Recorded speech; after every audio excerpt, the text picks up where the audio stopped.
Hola a todos, ¿cómo están?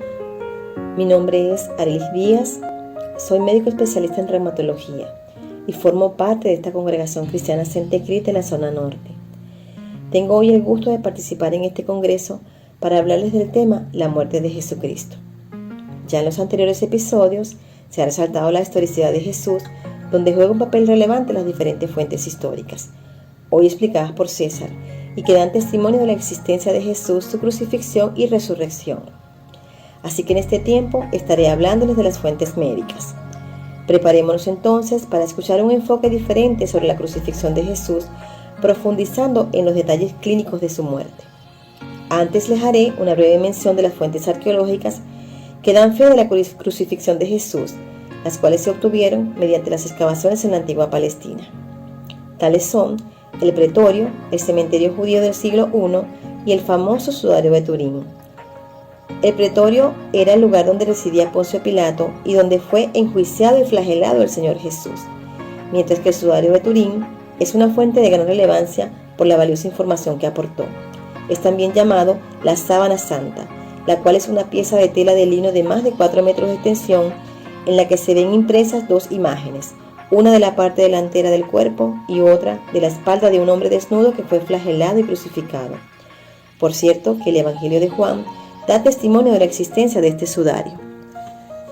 Por su parte, las evidencias médicas fueron mayormente aportadas por el Dr. Pierre Barbet, el cual era un cirujano del Hospital San José de París y quien pudo estudiar minuciosamente las marcas en este sudario, correlacionándolas con estudios anatomopatológicos, forenses, radiológicos y con patologías de guerra.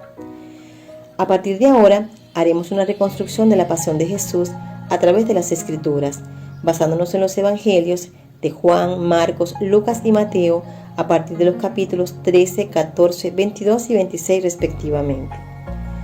Todo comienza con la última cena, la cual se llevó a cabo en la noche, en víspera de la Pascua, donde Jesús le anuncia a sus apóstoles la traición de Judas Iscariote. Después de la cena, el Señor Jesús y sus discípulos caminan hacia el huerto de los olivos, también llamado Getsemaní. En el trayecto del camino comienza a reflejarse en él su inquietud y preocupación por los acontecimientos que han de venir, y les confiesa sus pensamientos al mismo tiempo que les indica la conducta que deben seguir. Jesús ya venía triste, iba a ser traicionado, negado, y luego llegó a expresar: mi alma está triste hasta la muerte. Además, se sabía ya buscado por las autoridades religiosas y civiles, las cuales trataban de llevarlo a la muerte. Comienza a manifestarse en él los primeros signos orgánicos, debido al gran estrés emocional que estaba presentando, tales como agitación, ansiedad, angustia, aumento de la respiración y sudoración profusa. Una vez en el Getsemaní, se retira solo a orar y dice: Padre, si quieres pasa de mí esta copa, pero que no se haga mi voluntad sino la tuya. Jesús se refería a la copa de la ira del Padre que iba a ser derramada sobre el pecado, ya que Él se pondría en lugar de nosotros para sufrir este castigo. Era tal su agonía mental y espiritual al saber que el mensaje de la gracia de Dios iba a ser rechazado y despreciado, que a pesar de que en Él había toda la plenitud de la deidad, se manifestó en este momento en su máxima expresión su condición también humana. El Evangelio de Lucas dice que mientras más se angustiaba, más oraba, y su sudor se convirtió en grandes coágulos de sangre. El Dr. Barbet describe este evento como un efecto que puede producirse en un ser humano que está sometido a un profundo estrés emocional, al saber que está condenado a morir y de una forma terrible. Este fenómeno de sudor de coágulos de sangre se conoce como hematidrosis y ocurre por la extrema dilatación de pequeñitos vasos sanguíneos que se llegan a romper al chocar contra millones de glándulas sudoríparas. Esta sangre, al llegar a la superficie, sale en forma de coágulos que son arrastrados por grandes gotas de sudor que caían al suelo. Después de este episodio, Jesús es arrestado por una banda de personas que llevaban espadas y palos y arremeten contra él. Allí comienza el proceso judío. Es llevado al Sanedrín, donde es recibido con golpes y burlas y es atado. Este proceso dura toda la noche y luego es llevado al Pretorio ante Poncio Pilato, donde comienza el proceso romano, alegando la acusación de incitación a la rebelión, no pagar los impuestos y usurpación del título de rey. Luego del interrogatorio, Poncio Pilato se da cuenta que no presenta evidencia de delito contra Roma y se lo refiere a Herodes, pero este tampoco encuentra razón para enjuiciarlo, por lo que lo devuelve a Pilato. Ya de vuelta en el Pretorio, Pilato ordena un castigo denominado flagelación. Era un castigo que consistía en una serie de latigazos cuya cantidad muchas veces dependía del verdugo, aunque la ley hebraica establecía 39 latigazos, 13 en el tórax y 3 en cada hombro. Este castigo era aplicado con un instrumento llamado flagrum, el cual consta de un mango corto, del que salen 2 o 3 correas y en cuyo extremo libre tenían colocados pedazos de plomo o huesitos de carnero. La finalidad de las correas era producir cortaduras, y los huesitos o plomos buscaban producir lesiones contusas. Jesús fue desnudado completamente y colocado en una columna con las manos atadas por encima de la cabeza y los pies en puntilla. En torno a esto se evidenciaron más de 100 marcas de latigazos en el sudario de Turín, que estaban distribuidas en el pecho, la espalda y desde los brazos hasta las pantorrillas, observadas en forma de llagas contusas, escoriaciones y cortes. Los estudios médicos demuestran que esta flagelación causó severas lesiones musculares y óseas, de tal manera que los grandes músculos que participan en la respiración fueron asiento de hematomas, lesiones hemorrágicas, desgarros musculares y contusiones. Así también sufrió severas laceraciones de los músculos intercostales, dejando expuesta la capa que envuelve los pulmones, haciendo que se formen pequeñas rupturas en esta, permitiendo el paso de sangre hacia este espacio, formándose un hemotórax progresivo, es decir, se forma acumulación de sangre en esta área que lleva poco a poco a comprimir los pulmones, lo que aunado a las lesiones internas sangrantes en los mismos y sumado a las lesiones de los músculos respiratorios, produjo en Jesús una alteración significativa de la función pulmonar. ¿Qué quiere decir esto? Normalmente los pulmones contienen unos saquitos llamados alvéolos que son los encargados de purificar el oxígeno que respiramos y de expulsar el tóxico anhídrido carbónico. Este oxígeno purificado es enviado al corazón para que sea distribuido por todo el cuerpo. Si la integridad de estos saquitos es afectada, se compromete este intercambio de gases, de tal manera que no solo se afecta la respiración, sino que también se altera la llegada de oxígeno a otros órganos y tejidos. Esto es lo que se denomina hipoxemia o baja de oxígeno en la sangre. Después de esta severa flagelación, Jesús es sometido a la humillación y le colocan una corona de espinas, que tenía espinas largas y aceradas, sujetada con una esfera de juncos. Los juncos son plantas silvestres cuyo tallo es largo y flexible. Esta corona provocó lesiones hemorrágicas del cuero cabelludo provenientes de la vena frontal, evidenciándose en el sudario como manchas de sangre, especialmente en la parte posterior de la cabeza, donde se ven las marcas de los juncos, y también en la región frontal. Las marcas en el sudario demostraron que recibió severos golpes en su rostro y en la cabeza, evidenciándose en el lado derecho de la cara múltiples desgarros desde el ojo hasta la mandíbula, con desviación y fractura del tabique nasal, observándose en el sudario deformidad de este lado de la cara. Luego Jesús es llevado nuevamente a Pilato, el cual lo presenta al pueblo, humillado, traicionado y abandonado por sus discípulos, e intenta liberarlo, pero el pueblo se opone, por lo que es entonces sentenciado a la crucifixión. Sigue el Vía Crucis hacia el Monte Calvaria o Gólgota y comienza un recorrido de unos 500 metros de camino con subidas y bajadas. Fue obligado a llevar el madero horizontal de la cruz llamado patíbulo, que debía pesar entre 30 y 50 kilos. Pero Jesús ya se encontraba severamente afectado, por lo que no logra sostener este madero, de tal manera que encomiendan a Simón de Cirene, quien se encarga de llevarlo hasta el Gólgota. Ya en el Gólgota le ofrecen una bebida analgésica consistente en vino y mirra, pero Jesús, a pesar del terrible dolor que trae, la rechaza.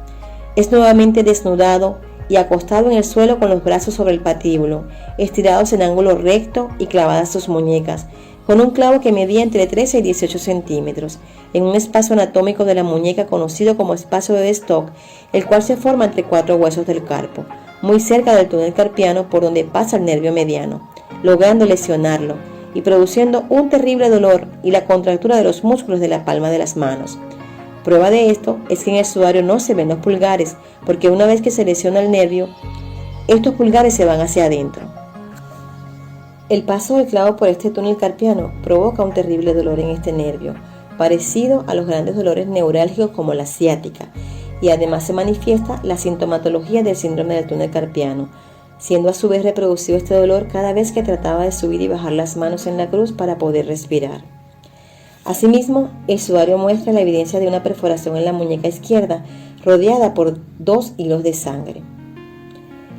Una vez ya colgado, se procedió a la enclavadura de los pies y el izquierdo sobre el derecho, con las rodillas dobladas con la intención de prolongar su agonía. El sudario muestra la enclavadura de los pies en la interlínea de Linz-Franz. Esta es una interlínea que separa los huesos del tarso con los huesos del metatarso, específicamente entre el segundo y el tercer metatarsiano, donde pasa un nervio interóseo. Ahora, en el siguiente segmento les voy a hablar sobre la duración del suplicio de Jesús y cómo ocurrió su muerte. Normalmente, el suplicio de un crucificado podía durar entre 24 y 48 horas, pero Jesús solo duró 6 horas, desde la hora tercera hasta la hora novena del horario judío, lo que da muestra de que sus condiciones físicas estaban muy deterioradas, ya que fue severamente flagelado. Venía de un periodo de ayuno prolongado, deshidratado, con mucha pérdida de sangre, con problemas respiratorios por los daños sufridos en los músculos y en los pulmones, la hipoxemia, más el esfuerzo que hacía en la cruz para tratar de respirar y no asfixiarse. El mayor sufrimiento que contribuyó a su rápida muerte fue la separación de su padre, debido al pecado que estaba cargando, produciéndole una profunda tristeza y desolación que debilitó rápidamente sus fuerzas. Y prueba de este momento tan desgarrador fue cuando él exclamó: Dios mío, ¿por qué me has desamparado?, tal como está escrito en Mateo capítulo 27, versículo 46. Y luego dijo: tengo sed, y le dieron una caña empapada con vinagre, y después exclamó: todo ha sido consumado. Y Jesús muere. Los judíos, que desconocen que ya había muerto, le piden a Pilato que acelere la muerte de los crucificados porque se acerca el día de reposo, por lo cual Pilato ordena que se les quiebren las piernas, castigo denominado crurifragio. Se dan cuenta que ya está muerto. Sin embargo, uno de ellos le clava una lanza en el tórax, saliendo sangre y agua, comprobando así su muerte. Este fue otro hecho médico también explicado por la evidencia en el sudario. La lanza fue clavada entrando por el quinto espacio intercostal derecho a una profundidad de unos 8 centímetros, causando lesión de la capa que recubre el corazón llamada pericardio y de la aurícula derecha. La salida de sangre y agua se explica porque al perforar el pericardio sale líquido pericárdico que es parecido al agua, y al punzar la aurícula se derrama la sangre contenida allí. En torno a esto, la ciencia médica ha demostrado que la aurícula derecha es la única estructura orgánica que conserva sangre después de la muerte. Pasemos ahora al último segmento del tema, que son las conclusiones médicas de la muerte de Jesús. Existen 2 mecanismos que explican las causas por las cuales ocurrió la muerte de Jesús, que son la asfixia progresiva y la tetanización. La asfixia progresiva se explica porque en la posición en que estaba Jesús en la cruz se perturban severamente los movimientos respiratorios, llevándolo a una intensa fatiga muscular y quedando en una posición de inspiración forzada, donde él se llena de aire pero no puede exhalar, algo parecido a lo que sucede con los pacientes que presentan una crisis de asma. Esto produce un aumento de la presión dentro del tórax que conlleva a mayor disminución de oxígeno. El corazón se acelera, produciéndose arritmias que agravan la hipoxemia, conduciendo a una mayor fatiga de los músculos y presentándose severos calambres musculares que aumentan el dolor y el sufrimiento de Jesús.